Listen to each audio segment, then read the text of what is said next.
Well, I like several things. I like 5 guys in double figures. I like the fact that they shot 29.9%, but the bad news is that they missed some open shots. I don't think we guarded them as well as we wanted to, but Steve was telling me it was a 4-point deficit, 24-19, and then we had a long stretch at the end of the first half and start of the second half where we outscored them by a big margin. I think at times we were good defensively. I think at times we did close out on the shooters. We don't like to foul a 3-point shooter, but I think we closed out pretty well on them. And I thought Luke in the first half defensively was really good on the big guy inside. He missed a lot of shots that he would normally make, and I realized that, but Luke didn't jump up in the air and foul him and bail him out. He stayed down and tried to wall him and be big. So I think that was good, and I think we got some guys off the bench that gave us some good moments. Sterling had 5, all of them in the first half, and Nasir had 10. B-Rob had 7, so those guys gave us a lift, but we didn't shoot the ball very well.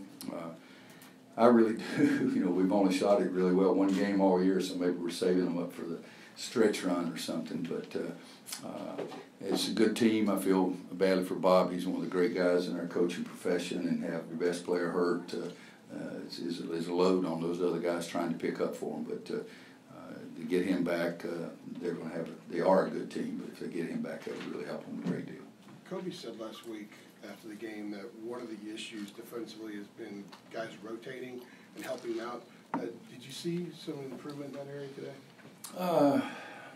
You know, a couple of times. One time Cam and Luke didn't talk, and the guy got a wide open layup, and I jumped on them a whole bit. In the second half they talked, and everything was taken care of. You know, and so it boils down to the fact that at times during our practices we're pretty good defensively. We communicate great. But we got to do it in the games as well. We just got to get everybody talking as much as Luke and Kenny talk. The more active you are with your voice, that means you're seeing the bigger picture and you're helping your teammates, there's no doubt. But I think that's the biggest problem we have is communicating and trying to make sure that everybody gets picked up. But I don't know that I saw it get any better in the last 2 hours, no. Coach, what was the focus throughout the week with the guys? Just getting better. I know it's corny, but that's the truth. I mean, we talked about we got to get better as a basketball team. Getting ready to play Davidson, you got to understand that they're, 47% of their shots are threes, and they have some guys who can really make them, not just shoot them. And so it's a little bit different than a lot of teams that we're going to play. They don't have a low post guy except the freshman, and he's really going to be good. If Bobby can keep some shooters around him for the next couple of years, their team's going to be hard to defend. But just trying to get better every day. Anybody else? Anybody else? Easy deal. What have you learned from the stretch, the 5 tough games, and playing Kentucky, playing Gonzaga? What have you learned through that stretch? We're not as good as I want us to be is the biggest thing. I think it's been a good stretch for us. I think it's getting us prepared for conference play. You know, at one point we had played 10 games and only had played 5 of them, or 11 games maybe, and only had 5 of them in the field in the Smith Center. And I think that for us, that kind of schedule, I'm hoping, will have us more prepared for conference play. But it doesn't do you any good to play a very difficult schedule unless you win some of those games, because that's what they look at is wins over some big-time teams. But I think we've played a kind of schedule that's made our guys be attentive every game and not just go out there and go through the motions. So I'm hoping that helps us. Anybody else? Because of uptick in Kenny's confidence, they hit a couple early shots. Yeah, he's got. Let me see here.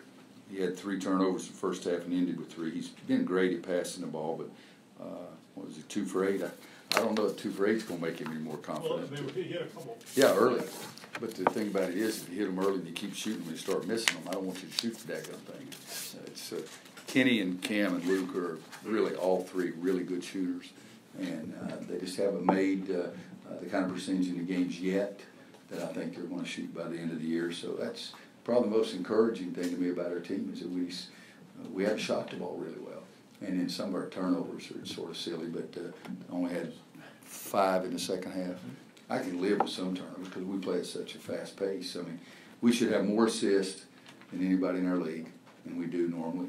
And wouldn't surprise me if we have more turnovers because we play at such a fast pace. But the percentage of turnovers we have is way up there, and that's what we got to stop. Somebody else start. Hey, Coach, just last year, you watched Kobe White score 41 at the John Wall Invitational. Today, he kind of struggled at 1 for 7, only scored 7 points. He's also turned it over a lot past couple of games. How do you think he's adjusted to the pace of the college game? It's a work in progress. I mean, I don't give a grade out before the new year. I've seen some guys struggle early in the year and all of a sudden hit the load, and it'd be great for him. I'm extremely confident in Kobe. I think he's going to be a really good player, and has had some really good games already. He had 7 assists today before he ever had a basket. And, so I think that it's not just how many points he scores. He had a great scoring game against, was it Texas? We lost. Okay, so I don't care who scores. I don't want North Carolina to score, but he's going to be fine. I don't worry about him. Thanks, Coach.